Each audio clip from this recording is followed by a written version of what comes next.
हवेली। बहुत दूर, जहाँ दुनिया की सीमाएं खत्म होती हैं और कल्पना शुरू होती है, वहाँ धुंधवन नाम का एक जंगल था। यहाँ कोहरा इतना घना था कि जैसे बादलों ने जमीन पर डेरा डाल लिया हो। इस जंगल के विशाल पेड़ आसमान को छूने की कोशिश करते थे। वान्या नाम की एक छोटी लड़की अपने हाथ में एक पुरानी लाल लालटेन लिए इस रहस्यमयी जंगल में दाखिल हुई। उसे किसी जादुई चीज की तलाश थी।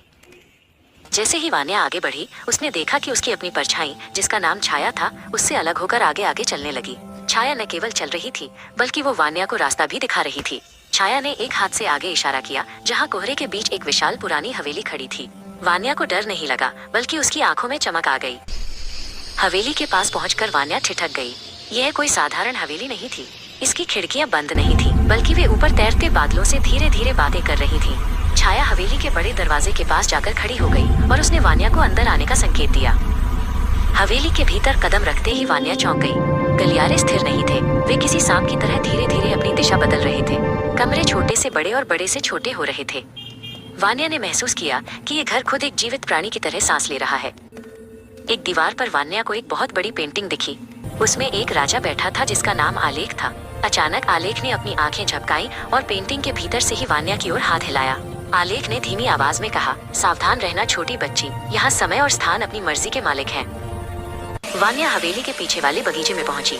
वहाँ के फूल साधारण नहीं थे, वे आपस में गुनगुना रहे थे। जैसे ही वान्या एक बड़े नीले फूल के पास पहुंची, वो फूल खिलखिलाकर हंसा और बोला, नमस्ते, क्या तुम हमारी खुशबू में छिपी कहानियां सुनना चाहोगी? बगीचे के बीचों बीच एक फव्वारा था, लेकिन उसमें पानी नहीं, बल्कि सुनहरी यादें बह रही थी। छाया उस फव्वारे के पास जाकर रुक गई। जब वान्या ने उस सुनहरी धार को छुआ, तो उसे अपने बचपन की वो खुशियां याद आ गईं जो वो भूल चुकी थी। छाया अब जंगल के एक और गहरे हिस्से की तरफ बढ़ गई। वहाँ पेड़ों के बीच एक छोटा सा लकड़ी का केबिन था, एक रहस्यमयी चाय घर। इस जगह की हवा में एक अजीब सी शांति थी। यहाँ न पत्तियां हिल रही थी और न ही पक्षी उड़ रहे थे। ऐसा लग रहा था जैसे यहाँ पहुंचकर समय हमेशा के लिए ठहर गया है। चाय घर के अंदर एक बूढ़ा व्यक्ति बैठा था, जिसका नाम समय था। उसके सामने मेज पर चाय के कप रखे थे जिनसे भाप निकल रही थी, लेकिन वो भाप भी हवा में जमी हुई थी। समय ने वान्या को बैठने का इशारा किया। उसने कहा, यहाँ जल्दी करने की कोई जरूरत नहीं है, क्योंकि यहाँ घड़ी की सुइयां कभी आगे नहीं बढ़ती। वान्या ने समय के साथ एक ऐसी चाय पी जिसका स्वाद बिल्कुल भविष्य जैसा था। जब वो चाय घर से बाहर निकली, तो उसे एहसास हुआ कि जादू कहीं बाहर नहीं, बल्कि उसकी देखने की नजर में है।